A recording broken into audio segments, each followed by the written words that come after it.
اعوذ باللہ من الشیطان الرجیم، بسم اللہ الرحمن الرحیم۔ دجال سیریز کے حصہ 34 میں خوش آمدید۔ گزشتہ حصے میں ہم نے ڈومز ڈے سیڈ والڈ کے بارے میں بات کی تھی۔ آج کے حصے میں ہم انشاءاللہ ہیومن کلوننگ کے بارے میں بات کریں گے۔ معزز دوستو، اس دنیا میں حضرت آدم علیہ السلام سے لے کر آج تک انسانوں نے جو علمی ترقی کی ہے وہ کسی سے ڈکی چھپی نہیں۔ انسان جب پتھر کے زمانے میں رہتا تھا تب بھی وہ عقل و شعور کی منزل طے کر رہا تھا۔ اللہ نے بابا آدم علیہ السلام کو تمام چیزوں کے علم سکھا دیے تھے، اور انسان کے پاس جو علم ہے وہ اسی کا ہی ایک سلسلہ ہے۔ ہم جانتے ہیں کہ حق و باطل کی لڑائی شروع ہی سے چلی آ رہی ہے، کبھی تو موسیٰ علیہ السلام و فرعون کی صورت میں، تو کبھی حضرت ابراہیم علیہ السلام و نمرود کی صورت میں۔ مختصر یہ کشمکش قیامت تک ہی چلتی رہے گی، اور آج ہمیں جس سب سے بڑے فتنے کا سامنا ہے وہ فتنہ دجال ہے، جو بابا آدم سے لے کر قیامت تک آنے والے تمام فتنوں میں سے سب سے بڑا اور خطرناک فتنہ ہے۔ اور اس فتنے کے لیے کی جانے والی تیاریاں اس فتنے جتنی ہی خطرناک ہیں۔ انہی فتنوں میں سے ایک فتنہ ہیومن کلوننگ بھی ہے۔ آپ میں سے اکثر دوستوں نے کلوننگ کا نام سنا ہوگا، اور اکثر آپ کے ذہن میں یہ سوال بھی آیا ہوگا کہ آخر کلوننگ کیا چیز ہے۔ کلوننگ سے مراد ہے ایک جاندار یا کسی بھی چیز کی اس جیسی کاپیاں تیار کرنا، یعنی اس کی نقل تیار کرنا۔ آپ میں سے اکثر دوستوں نے ہم شکل جڑواں بھائی یا بہنیں دیکھی ہوں گی کہ ہم شکل جڑواں کو ہم ایک دوسرے کے قدرتی کلون بھی کہہ سکتے ہیں۔ ہیومن کلوننگ پر تحقیقات کی ابتدا 1955 کے عشرے میں شروع ہو چکی تھی، لیکن سائنسدانوں نے 1960 میں گہری دلچسپی لینا شروع کی۔ 1958 میں صرف 33 سال کی عمر میں انسانی جسم میں بیکٹیریا کے جینز کی دریافت میں نوبل انعام حاصل کرنے والے ایک امریکن یہودی سائنسدان جشوا لیڈربرگ نے 1966 میں ایک امریکی اخبار دا امریکن نیچرلسٹ میں ہیومن کلوننگ اور جینیٹک انجینئرنگ پر ایک کالم لکھا، جو کہ اگلے سال واشنگٹن پوسٹ میں بھی شائع ہوا۔ اس مضمون میں لیڈربرگ نے انسانی کلوننگ کے مختلف پہلوؤں پر بحث کی تھی۔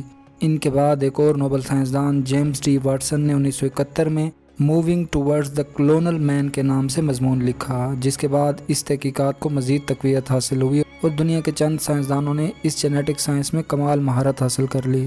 معزز دوستو، ہمارا جسم 37 ٹریلین خلیوں سے بنا ہے، اور ہر خلیے میں کم و بیش 20,000 کے قریب جینز موجود ہیں۔ یہ جینز ہماری اہم معلومات رکھتی ہیں، اور ان جینز میں بھی بلین کی تعداد میں جینز کوڈ موجود ہوتا ہے۔ ہم جانتے ہیں کہ ہمارے جینز میں ہماری خصوصیات شامل ہوتی ہیں، مثلاً ہماری رنگت کیسی ہے، ہمارا قد کتنا ہے، وغیرہ وغیرہ۔ کلوننگ کرنے کے لیے سب سے پہلے اس جاندار سے جس کی کلوننگ کرنی ہو کچھ خلیے منتخب کیے جاتے ہیں۔ ایسے جاندار کو ڈونر کہتے ہیں۔ اس جاندار کے کسی بھی ایک خلیے سے نیوکلیس الگ کر لیا جاتا ہے۔ اب ان جانداروں کے نر اور مادہ گیمیٹس لے کر لیبارٹری میں ان کی مصنوعی فرٹیلائزیشن کروائی جاتی ہے۔ فرٹیلائزیشن سے پیدا ہونے والے خلیوں کو زائگوٹ کہتے ہیں۔ اس حاصل شدہ زائگوٹ کا نیوکلیس نکال کر اس میں ڈونر کے خلیے سے حاصل شدہ نیوکلیس ڈال دیا جاتا ہے۔ اس کے بعد اس تبدیل شدہ زائگوٹ سے بننے والے ایمبریو کو دوبارہ اس کے مادہ میں منتقل کر دیا جاتا ہے۔ اس طرح اس مادہ سے جو بچہ پیدا ہوتا ہے وہ جینیاتی طور پر بالکل ڈونر جیسا ہوتا ہے، اس لیے کلوننگ کو نیوکلیس ٹرانسفر ٹیکنیک بھی کہا جاتا ہے۔ پھر 1996 میں اسکاٹ لینڈ کی یونیورسٹی کے دو پروفیسر ساتھیوں ایان والمرٹ اور کیتھ کیمبل نے نیوکلیئر ٹرانسفر ٹیکنیک کا استعمال کرتے ہوئے دنیا میں پہلی جاندار بھیڑ ڈولی کلون کی، جس کی تخلیق کے بعد دنیا کے اندر کلوننگ کو لے کر جینیٹک سائنس میں ایک ہنگامہ برپا ہو گیا۔ دونوں سائنسدانوں نے دنیا پر ثابت کر دیا کہ کسی بھی ڈونر کے جسم کے کسی خاص حصے سے ایک سیل لے کر کس طرح ایک پورا صحیح سلامت جسم بنایا جا سکتا ہے۔ ان دونوں سائنسدانوں نے اس تجربے کے لیے سومیٹک سیل نیوکلیئر ٹرانسفر کی ٹیکنیک استعمال کی، جس کو جینیٹک سائنس کی شارٹ فارم میں SCNT کہا جاتا ہے۔ ڈولی کی کامیابی کے بعد سائنسدانوں کو اس حوالے سے ایک نئی امید نظر آنے لگی کہ یہ کلوننگ انسانوں پر بھی آزمائی جا سکتی ہے، اور ڈولی کے بعد کئی دوسرے جانوروں کو بھی کلون کیا گیا، جن میں چوہے، گائے اور بکری وغیرہ شامل ہیں۔ سائنسدانوں کی امیدوں کے برعکس انسان کی کلوننگ کرنا اتنا آسان نہیں۔ انسان تمام جانداروں میں سب سے پیچیدہ جاندار ہے۔ حال ہی میں چینی سائنسدانوں کے مطابق بندروں کے 2 کلون بچے کلوننگ کی اسی ٹیکنیک کے ذریعے پیدا کیے گئے ہیں، جس کے ذریعے 25 برس قبل ڈولی بھیڑ کی کلوننگ کی گئی تھی۔ چینی سائنسدانوں کے مطابق اس تجربے کے بعد انسانوں کی کلوننگ کی راہ میں حائل رکاوٹیں دور ہو گئی ہیں۔ کلوننگ کے حوالے سے یہ بھی کہا جاتا ہے کہ یہ خدائی کاموں میں چھیڑ چھاڑ کے مترادف ہے۔